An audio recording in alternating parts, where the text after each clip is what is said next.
दलीय आधारमा नाम प्राप्त भएको छ। म माननीय सदस्यलाई बोल्न समय उपलब्ध गराउँछु।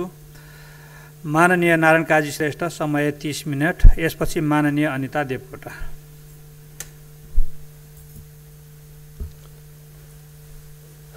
सम्माननीय अध्यक्ष महोदय, नेपाली जनताले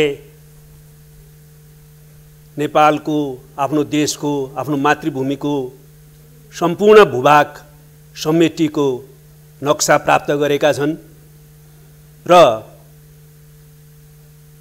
नयाँ नक्सा अनुसार संविधानको अनुसूचीमा आवश्यक परिवर्तन गर्न सरकारले संसदमा संविधान संशोधन विधेयक पनि दर्ता गरिसकेको छ।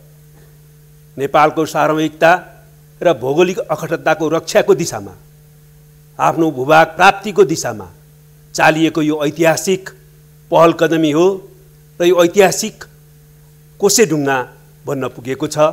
यस निम्ति म सरकारलाई र यो निर्णयसम्म पुग्न योगदान पुर्याउनु हुने सबैलाई धन्यवाद दिन चाहन्छु र प्रतिपक्षी दल, प्रमुख प्रतिपक्षी नेपाली काङ्ग्रेसले यो सबै प्रक्रियामा संविधान संशोधन विधेयक सहितलाई समर्थन गर्ने जो निर्णय गरेको छ त्यसको स्वागत गर्दै प्रतिपक्षी दललाई पनि म विशेष धन्यवाद दिन चाहन्छु। अब हामी यो नक्सा सँगसँगै हाम्रो मुख्य काम भने अब हाम्रो अतिक्रमित भएको भूभाग प्राप्त गर्नु हो। त्यस दिशातिर सरकार गम्भीरतापूर्वक अगाडि बढ्ने कुरा सम्माननीय प्रधानमन्त्रीज्यूले संसदमा नै प्रश्न पारिसक्नु भएको छ र राष्ट्रिय एकतासहित हामी सबै त्यो दिशातिर अगाडि बढ्ने ढङ्गले अगाडि बढ्नुपर्ने आवश्यकता छ। त्यसको निम्ति म सबैलाई आह्वान गर्न चाहन्छु। सम्माननीय अध्यक्ष महोदय, हाम्रो नेपालको सम्पूर्ण भूभाग समेटिएको नक्सा अहिले मात्रै किन प्रकाशित भयो भन्ने लाग्न सक्छ।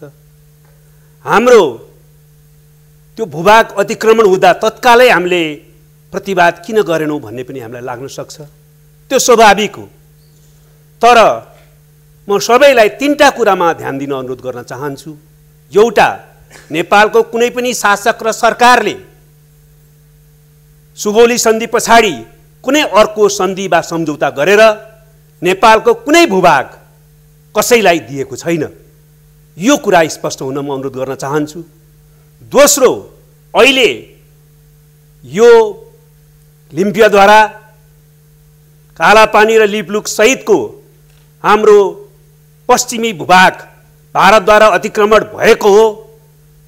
त्यो अतिक्रमित भूभाग हामीले प्राप्त गर्नु पर्दछ र अतिक्रमित भूभागमा भएका विदेशी सैनिक र सुरक्षाकर्मीहरू फिर्ता गरिनु पर्दछ भन्नेमा नेपालका सबै राजनीतिक पार्टीहरू, नेपालका सबै सामाजिक शक्तिहरू, नेपालका सबै देशभक्तहरू, नेपालका सम्पूर्ण जनता एक ठाउँमा छन्। आजको मुख्य आवश्यकता यो।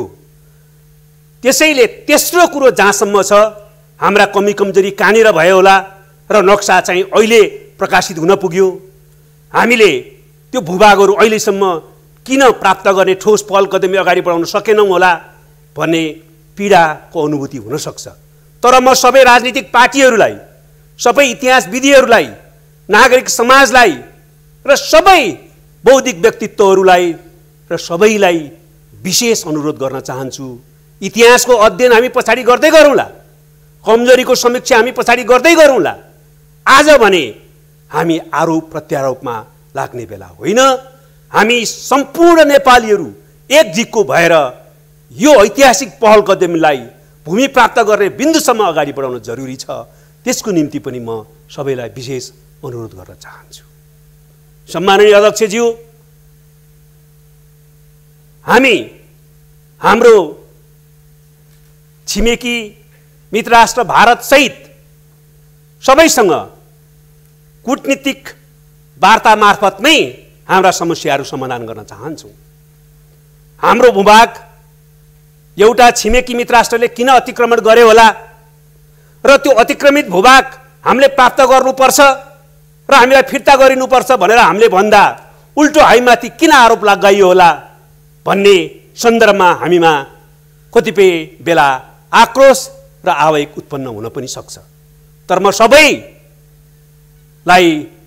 अनुरोध गर्न चाहन्छु, नेपालका सबै दाजुभाइ दिदीबहिनीहरूलाई, नेपालका सबै राजनीतिक पार्टी र सामाजिक शक्तिहरूलाई हामीले गम्भीरतापूर्वक आत्मसात गर्नुपर्छ। डिप्लोमेसी नै अहिलेको विश्वमा डिफेन्सको पहिलो लाइन हो। Diplomacy is the first line of defence. त्यसैले हामीले कूटनीतिक संवादद्वारा नै यो समस्याको समाधान गर्नुपर्छ र हामीले हाम्रो अतिक्रमित भूमिलाई फिर्ता गर्नुपर्छ।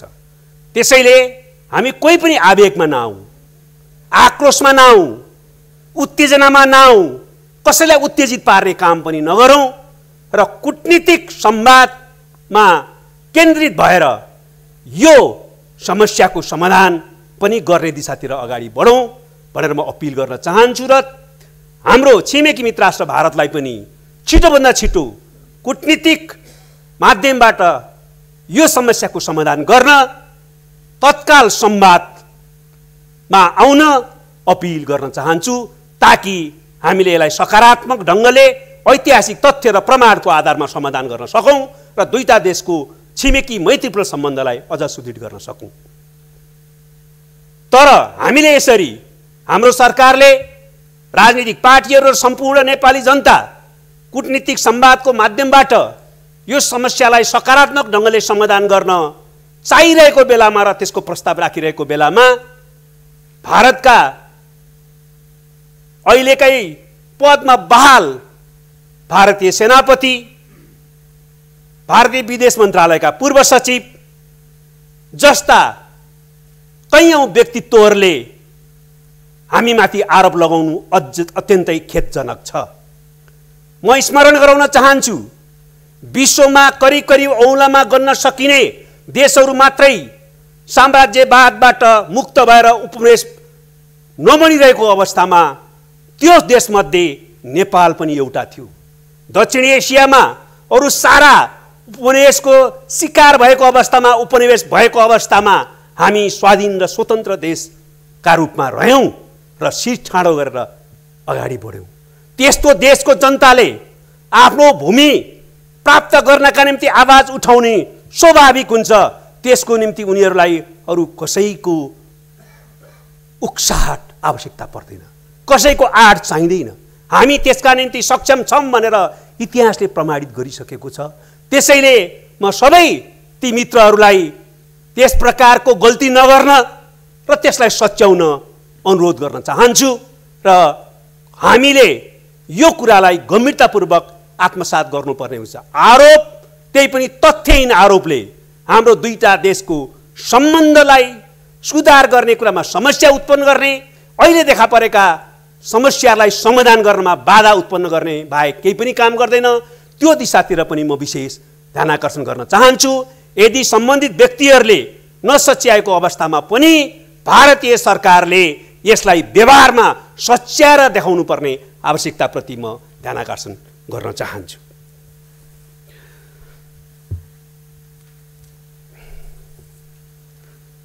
यस्तो अवस्थामा हामी सबैले, नेपाल सरकार, भारत सरकार, नेपाली जनता र भारतीय जनताले सबैले बुझ्नुपर्ने कुरा के हो भने नेपाल र भारत बीचको सम्बन्ध खाली छिमेकी सम्बन्ध वा कूटनीतिक सम्बन्ध मात्रै होइन। हाम्रो दुईटा देशको बीचमा ऐतिहासिक कालदेखि अत्यन्तै बहुआयामिक सम्बन्ध छ।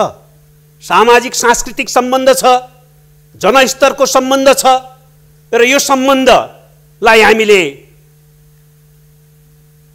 आफ्नै विशिष्टता सहितको बहुआयामिक सम्बन्धको रूपमा लिँदै आएका छौँ र त्यो कुरा सत्य हो। त्यसकारण यो हाम्रो सम्बन्धलाई कसरी सुदृढ बनाउने हाम्रो ध्यान त्यतातिर जानु जरुरी छ। त्यसको सन्दर्भमा हामी प्रश्न पार्न चाहन्छौँ कि नेपाल र भारतको बीचको मैत्री सम्बन्धको विकल्प अरू कुनै हुन सक्दैन। नेपाल र भारतको बीचको मैत्री सम्बन्धको विकल्प अझ राम्रो, अझ सुदृढ मैत्री सम्बन्ध हो। त्यसमा हामी एकदम स्पष्ट छौँ र दृढ रूपले प्रतिबद्ध छौँ। त्यसै गरी हाम्रो दुईटा देशको बीचको यो सम्बन्धको परिप्रेक्ष्यमा कोही पनि नेपालको सरकार, कुनै सरकार राजनीतिक पार्टी र कुनै पनि नेपाली भारत र भारतीय जनताको विरोधी हुनै सक्दैन। हामी त्यस्तो कल्पना पनि गर्न सक्दैनौँ। तर हाम्रो देशको राष्ट्रिय सार्वभौमिकता, भौगोलिक अखण्डता, स्वाधीनता, स्वाभिमान र हितका रक्षा गर्नु अरू कुनै पनि देशको नागरिकको कर्तव्य भए जस्तै हाम्रो पनि आफ्नो कर्तव्य हो। हाम्रो त्यो कर्तव्यका पक्षमा हामी लागिरहँदा त्यसलाई अरू कुनै देशले हाम्रो विरोध भयो भनेर सोच्नु उपयुक्त हुँदैन, त्यसरी सोच्न मिल्दैन। त्यसतर्फ पनि म भारतीय सरकार र भारतीय मित्रहरूलाई विशेष अनुरोध गर्न चाहन्छु कि हामी कुनै पनि हालतमा भारतको विरोधी हुन सक्दैनौँ, छैनौँ। तर नेपालको राष्ट्रिय सार्वभौमिकता, भौगोलिक अखण्डता र स्वाधीनताको पक्षमा उठ्नु कर्तव्य हो। उभिन्छौँ र त्यसको पक्षमा हामी निरन्तर लागि नै रहन्छौँ। हो, हामी यो पनि स्पष्ट पार्न चाहन्छौँ कि हामी कुनै पनि छिमेकीसँग विशेष राजनीतिक सम्बन्धमा रहन चाहन्नौँ। हामी कसैको पनि सुरक्षा अवधारणाभित्र, सुरक्षा छाताभित्र रहन चाहन्नौँ। हामी कुनै पनि छिमेकीको विरुद्ध कुनै पनि कार्ड खेल्न चाहँदैनौँ। हामी दुवै छिमेकीहरूसँग अत्यन्तै मित्रवत सम्बन्ध राख्न चाहन्छौँ, समनिकटताको सम्बन्ध राख्न चाहन्छौँ। दुवै छिमेकीहरूसँग हाम्रा विशिष्ट आयामहरू सहितका सम्बन्धहरू छन्। ती सम्बन्धहरूलाई हामी स्वीकार गर्छौँ र त्यसलाई आत्मसात गर्छौँ र त्यसलाई बलियो बनाउन चाहन्छौँ। त्यसैले यो कुरोलाई आत्मसात गरेर हामीले हाम्रो यो सम्बन्धलाई सुदृढ बनाउनु पर्ने आवश्यकता छ। म यो पनि भन्न चाहन्छु, नेपाल र भारतको बीचमा जस्तो प्रकारको ऐतिहासिक, सामाजिक, सांस्कृतिक सहितका सम्बन्धहरू छन्, यो सम्बन्धलाई हामीले ठिक ढङ्गले अगाडि बढाउन सक्यौँ आजको आवश्यकता मुताबिक भने विश्वमै छिमेकी देशहरूको बीचको अनुपम र उदाहरणीय सम्बन्ध बन्न सक्छ। हामी त्यस्तो सम्बन्ध बनाउन प्रतिबद्ध छौँ र हामी त्यसका निम्ति खुल्ला छौँ र आफ्नो तर्फबाट सम्पूर्ण कुरा गर्न प्रतिबद्ध भएको कुरा पनि जानकारी गराउन चाहन्छौँ। तर नेपाल भारतको बीचमा यस्तो हुँदाहुँदै पनि केही समस्याहरू देखा परे। हाम्रो समस्याहरूको आयामलाई हेर्दा 4 आयामका सम्बन्धहरू छन्, समस्याहरू छन्। 4 पक्षमा हाम्रा समस्याहरू छन्। एउटा नेपाल भारत सीमा समस्या, त्यसको अहिलेको एउटा ठोस अभिव्यक्ति हाम्रो पश्चिमी सीमा लिम्पुदरा, लिपिलेक, कालापानी सहितको हाम्रो भूभाग अतिक्रमण भएको छ, भारतले अतिक्रमण गरेको छ।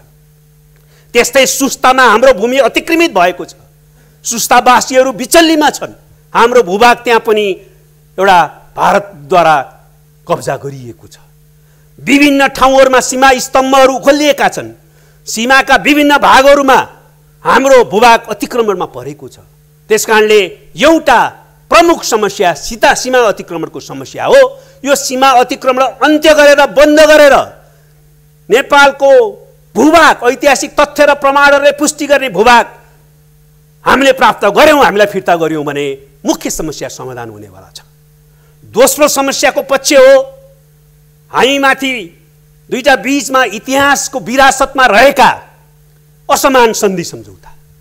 हामीले ती असमान सन्धि सम्झौताहरूलाई पुनरावलोकन गरेर त्यसलाई खारेज गर्ने वा आवश्यकता अनुसारको, आजको आवश्यकता अनुसारको नयाँ सन्धि सम्झौताद्वारा प्रतिस्थापन गर्नुपर्ने आवश्यकता छ। त्यसमध्ये 1950 को सन्धि हामी सबै सिङ्गो नेपाल एक भएर त्यसमाथि पुनरावलोकन गरौँ र आवश्यकता अनुसार त्यसलाई नयाँ पारस्परिक सम्मान र समानतामा आधारित नयाँ सन्धिद्वारा प्रतिस्थापन गरौँ भनिराखेका छौँ। यस प्रकारको असमान सन्धिलाई खारेज गरेर हामी सम्बन्धलाई सकारात्मक दिशातिर लैजान सक्छौँ। तेस्रो कुरा हाम्रो सम्बन्धमा रहेको अर्को समस्या के हो भने हामीले यो बीचमा पनि देखिराखेकै छौँ कि हाम्रो बीचमा आन्तरिक मामिलामा कति बेलामा हस्तक्षेप हुने गरेको छ। हामी चाहन्छौँ यस प्रकारका कामहरू नहोस्। अहिले यो परिवर्तन पछाडि नयाँ संविधान जारी गरिसकेपछि नेपालको आन्तरिक मामिलामा हस्तक्षेप गर्ने प्रवृत्तिलाई हामीले पछाडि धकल्न सफल भएका छौँ र त्यसबाट देशलाई मुक्त राख्ने प्रक्रियामा छौँ। तर हामीले धकल्न नपरोस्। भारतको संस्थापन पक्ष, भारतको सरकारले नै त्यसबारेमा आफ्नो आत्मालोचना गरेर त्यस प्रकारका सबै प्रवृत्तिहरूलाई सच्याउन जरुरी छ। हामीले नेपालको संविधान जारी गर्दाखेरि भारत सरकार र भारतीय जनता खुसी हुनुपर्ने हो। 60 वर्षदेखि नेपाली जनताले लगातार सङ्घर्ष गरेर जो संविधान आफ्नै चाहिँ जनताका प्रतिनिधिद्वारा आफैले जारी गरे त्यसमा छिमेकी मित्र राष्ट्र खुसी हुनुपर्ने हो। तर हामीले नाकाबन्दीको सामना गर्नु पर्यो। यस प्रकारका घटनाहरू बेला बेलामा हुने गरेको छ। त्यसै कारणले गर्दाखेरि यस प्रकारको हस्तक्षेप भएन भने पनि हामी अगाडि बढ्न सक्छौँ। त्यसै गरी हामीले चाहिँ आर्थिक क्षेत्रमा पनि उत्पीडनको अनुभूति कतिपय बेला गर्नु परेको छ। कोशी गण्डकी सम्झौताहरू र पारावान जस्तो हाम्रो आफ्नो अधिकारका सन्दर्भमा नि बेला बेला हामीले सङ्घर्ष गर्नु परेको र पारावान अधिकारका निम्ति सङ्घर्ष गर्दा कतिपय बेला नाकाबन्दी बेहोर्नु परेको स्थिति पनि छ। त्यसले यो 4 प्रकृतिका जो समस्याहरू छन् यो समस्याहरूलाई हामीले सकारात्मक ढङ्गले समाधान गरेर नेपाल भारत सम्बन्धलाई आजको युगको आवश्यकता अनुसार सुदृढ असल छिमेकी मैत्री सम्बन्धमा बदल्न जरुरी छ र त्यो सम्भव छ। अब यही कुरालाई ध्यान दिएर दुईटा देशको बीचमा 2016 मा इपिजी अर्थात् एमिनेन्ट पर्सन ग्रुप बन्यो। प्रभुत्व व्यक्तिहरूको त्यो समूहलाई दुवै सरकारले सहमतिको आधारमा 5 वटा कार्यादेश दियो। त्यो 5 वटा कार्यादेश मध्ये 3 वटा कार्यादेश महत्त्वपूर्ण छन्। हाम्रा सम्बन्धहरूलाई आजको आवश्यकता अनुसार नयाँ उचाइमा उठाउनलाई दिएका 3टा कार्यादेश 5 वटा कार्यादेश मध्ये 3 कार्यादेशमा पहिलो हो हाम्रो सम्बन्धलाई आजको 21औं शताब्दी अनुरूप बनाउनका निम्ति सबै सन्धि सम्झौताको पुनरावलोकन गरेर कसरी त्यसलाई अगाडि बढाउने भन्ने बारेमा आवश्यक सुझाव दिने। दोस्रो हाम्रो राजनीतिक आर्थिक सामाजिक सांस्कृतिक सबै सम्बन्धहरूलाई राम्रो बनाउन र विश्वासलाई अझ सुदृढ बनाउनका निम्ति दुवै सरकारले गर्नुपर्ने उपायहरू के हुन्, चाल्नुपर्ने कदमहरू के हुन् त्यसबारेमा सुझाव दिने। र तेस्रो आजको शताब्दीले माग गरे अनुसार हाम्रो सम्बन्धलाई सुदृढ बनाउनका निम्ति परिवर्तन गर्नुपर्ने बदल्नुपर्ने संरचनात्मक फ्रेमवर्क ढाँचा के हो, संरचनात्मक सुधार के हो, यो बारेमा सुझाव दिन इपिजी गठन गरियो र इपिजीले धेरै मेहनत गरेर सहमतिमा प्रतिवेदन तयार गर्यो। यो सहमतिको प्रतिवेदनलाई सबभन्दा पहिले भारत सरकारको तर्फबाट भारतीय प्रधानमन्त्रीले बुझ्ने समझदारी बनाइयो। तर भारतले अहिलेसम्म इपिजी प्रतिवेदन बुझेको छैन। यसले हामीलाई दुखी बनाएको छ। हामी फेरि पनि छिटोभन्दा छिटो इपिजी प्रतिवेदन बुझ्न अनुरोध गर्न चाहन्छौँ र त्यसलाई हामी कुनै पनि बेला बुझ्न तयार छौँ। र इपिजी प्रतिवेदन जो सहमतिको आधारमा तयार भएको छ त्यसलाई ग्रहण गरेर हामी टेबलमा राखौँ। टेबलमा राखेर हामी छलफल गरौँ र त्यसका सुझावहरूको आधारमा हाम्रो दुईटा देशका सम्बन्धलाई नयाँ उचाइमा लैजान पहल गरौँ। यो बारेमा पनि म विशेष अनुरोध गर्न चाहन्छु। साथसाथै म यो पनि भन्न चाहन्छु कि त्यसैले नेपाल भारत सम्बन्धका सन्दर्भमा यस सम्पूर्ण पक्षलाई हेरेर हामी कसरी अगाडि बढ्ने, 3 आधारमा हामी अगाडि बढ्यौँ भने हाम्रो सम्बन्ध उदाहरणीय हुन्छ, अनुपम हुन्छ, हाम्रा समस्याहरू धेरै तुरुन्तै समाधान हुन्छन् र हामीले चाहिँ नयाँ उचाइमा हाम्रो सम्बन्ध अगाडि बढाउन सक्छौँ। त्यो भनेको के हो भने 3टा आधार तयार हुनुपर्छ। एउटा हाम्रो सार्वभौमिकता, सोभरेन इक्वालिटी, सार्वभौमिक समानताको सिद्धान्त। त्यो अन्तर्गत दुवै देशको सार्वभौमिक सत्ता, भौगोलिक अखण्डता, स्वाधीनता र को पालना र अहस्ताक्षरको नीति यति भयो भने हामी चाहिँ अगाडि बढ्ने मूल आधार तयार हुन्छ। दोस्रो हामीले म्युचुअल बेनिफिट र सेयर्ड प्रस्पेरिटी, दुवै देशको आपसी हित हुने र साझा प्रगतिको दिशातिर अगाडि बढ्ने कुराहरूमा हामी मिलेर जानुपर्छ। र तेस्रो कुरा पनि म भन्न चाहन्छु, हामी दुवै देशको बीचमा दुवै देशको राष्ट्रिय सार्वभौमिकता, भौगोलिक अखण्डता, स्वाधीनता र हितको प्रतिकूल नजाने गरी दुवै देशको संवेदनशीलता र जायज सरोकारहरू छन् भने त्यसलाई पनि सम्बोधन गर्न हामी तयार हुनुपर्छ। र नेपालको तर्फबाट म भन्न चाहन्छु हामी तयार छौँ। हाम्रो राष्ट्रिय सार्वभौमिकताको विरुद्ध जाँदैन कुनै चिज, हाम्रो स्वाधीनता र हितको विरुद्ध जाँदैन, तर भारतको संवेदनशीलता कुनै क्षेत्रमा छ, भारतको जायज सरोकार कुनै छ भने त्यसलाई सम्बोधन गर्न पनि हामी तयार छौँ। यो आधारमा हामी चाहिँ हाम्रो सम्बन्धलाई सुदृढ गर्न सक्छौँ। त्यस निम्ति म विशेष अपिल गर्न चाहन्छु र त्यसैले गर्दाखेरि म भन्न चाहन्छु कि हामीले वार्ता गरौँ, कूटनीतिक संवादको निम्ति छिटोभन्दा छिटो बसौँ। त्यसको निम्ति म विशेष अपिल गर्न चाहन्छु। हालै भारत सरकारको विदेश मन्त्रालयले वार्ताको निम्ति आफ्नो सहमति व्यक्त गरेर अभिव्यक्ति दिएको छ। भारतीय रक्षा मन्त्री राजनाथ सिंहले पनि हामी वार्ताको निम्ति तयार छौँ भनेर भन्नुभएको छ। भारतका थुप्रै मित्रहरूले, राजनीतिक मित्रहरू र बौद्धिक क्षेत्रका मित्रहरूले, कूटनीतिज्ञहरूले पनि वार्ताद्वारा समस्या समाधान गर्नुपर्छ भनिरहनु भएको छ। ती सबैका प्रति म धन्यवाद दिन चाहन्छु। तर यसलाई व्यवहारमा उतार्नु पर्यो। हाम्रा आफ्ना दृष्टिकोण र अडानहरू छन्, तर ऐतिहासिक तथ्यको आधारमा, प्रमाणको आधारमा त्यसको समाधान गर्न हामी खुला छौँ र हामी दृढ छौँ।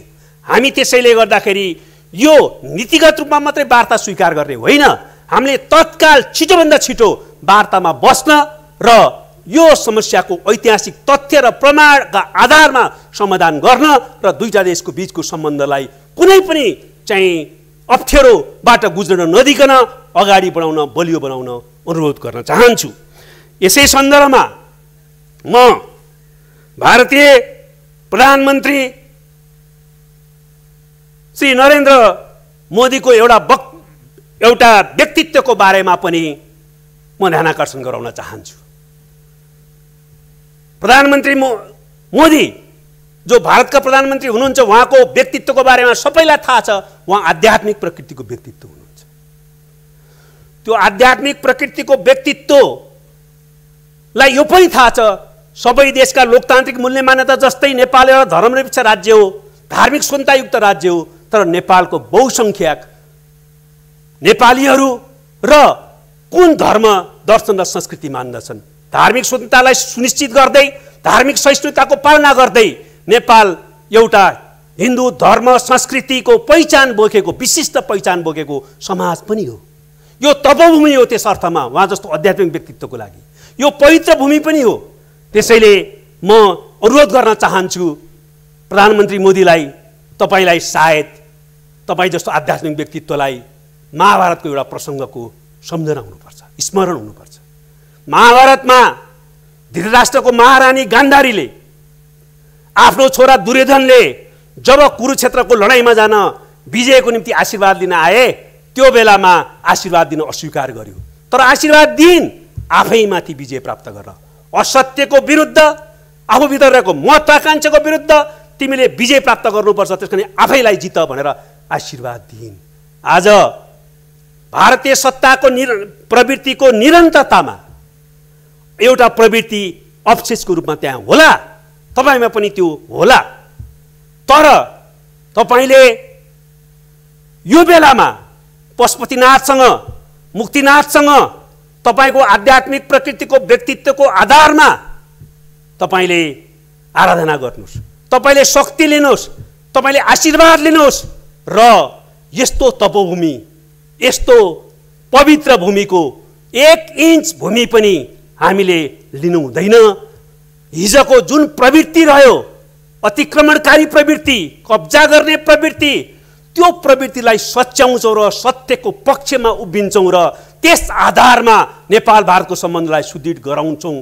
त्यस सन्दर्भमा इतिहासको निरन्तरतामा जुन प्रवृत्ति अहिले पनि देखिएको छ, त्यो प्रवृत्तिमाथि हामी विजय प्राप्त गर्छौँ भनेर तपाईँले सोच्नुभयो भने र त्यसरी अगाडि बढ्नुभयो भने तपाईँ बधाई र धन्यवादको पात्र हुनेछ र नेपाल र भारतको सम्बन्धलाई आजको सन्दर्भमा नयाँ उचाइमा उठाउन तपाईँको ऐतिहासिक पहल कदमी साबित हुनेछ।